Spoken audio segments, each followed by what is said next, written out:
তোমার পান খাওয়া মুখ দেখলেই আবার পান খেতে ইচ্ছে করে, তাই না? খাও খাও খাও। পান খেলে কি হয় বলো? ভালো লক্ষ্মী, পান খালি লক্ষ্মী, বুঝছো? পানের আসর হলো লক্ষ্মীর ভান্ডার, লক্ষ্মীর ভান্ডার, বুঝছো? স্নান করার পর কি করতে হয় জানো বলো তো? স্নান করে বা নারী মুখে দেয় পান, সেই বা নারী লক্ষ্মী বলে আবারই সমান, বুঝছো? হ্যাঁ, দেখেছো? শোনো, প্রতিদিন স্নান করে আগে কি খাবে জানো মুগ্ধতা? পান খাবে। পান খাবে। লক্ষ্মী বলে সেই বা নারী আমারই সমান, বুঝছো? সুন্দর পরে খাবা। এটা হচ্ছে জর্দার কৌটা, বুঝছো মুগ্ধতা? এটা কিসের কৌটা বলো তো? এটা বোম্বার জর্দার কৌটা, দেখছো কি সুন্দর করে সাজিয়ে রাখে পান খাওয়ার জন্য। আর এটা হচ্ছে চুনের কৌটা, এখানে চুন থাকে। এই যে এটাকে চুন বলে, পানের সাথে খায় চুন। চুন, সাদা কালার। আর এই যে সুপারি, সব এরকম ভাবে সাজানো থাকে। আর কি খায় বলতো এগুলো দিয়ে? পান খায়। তুমি সুপারি খাবে? গলায় আটকে যাবে। অল্প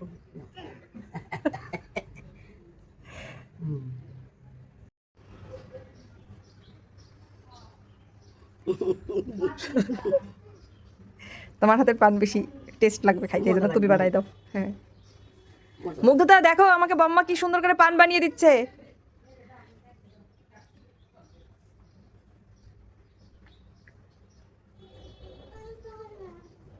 ভিডিও করছি, দিদা আমাকে জর্দা দিয়ে সুন্দর করে একটা পান বানাই দিচ্ছে খাওয়ার জন্য।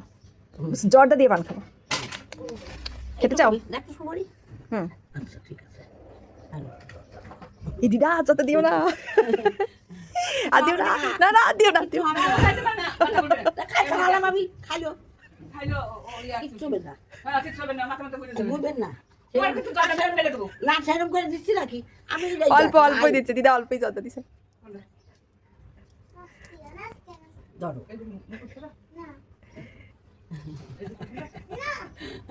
এটা তো পান খাওয়া হাসি।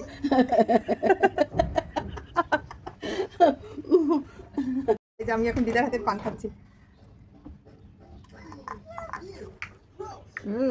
সেই স্বাদ, সেই স্বাদ, হ্যাঁ। সেই রকম স্বাদ পান। আসলে যে খায় সেই দিদার হাতের পান খুব সুন্দর। পান কেমন স্বাদ বলো তো দিদা? পান যে খায় সেই বোঝে পানের স্বাদ কেমন, তাই না? আর ডাক্তার তোমাকে কি বলছিল পান খাওয়ার কথা? পান খাবেন ঠিকই, জর্দা খাবেন না।